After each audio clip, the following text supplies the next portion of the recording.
Well, it seems that your journey has ended. Very sorry about that. It was always going to end this way, of course. If it weren't by me, it would have just been by some other, terrible thing. Just you could not imagine how terrible it would be. Just I get scared thinking about it. I'm glad it's not me. It reminds me of a time I was speaking to my good friend Orville. We were we were sitting on a park bench watching the pigeons. I was on the left, he was on the oh wait, was I on the right or left? Anyways, it doesn't matter. We were sitting on there watching the pigeons. And I said to Orville, "Friend, those birds are frozen." And he kind of looked at me like I'd lost my mind.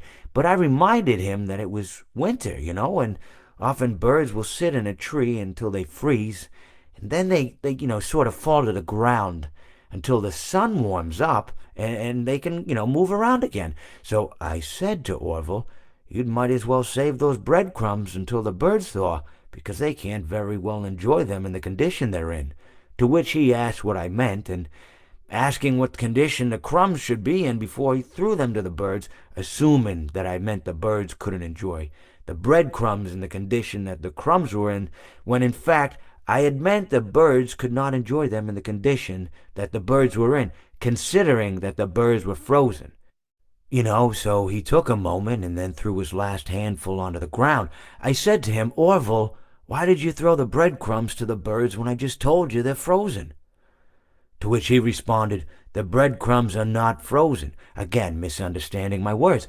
I didn't mean to say that the breadcrumbs were frozen when I said I told you they're frozen.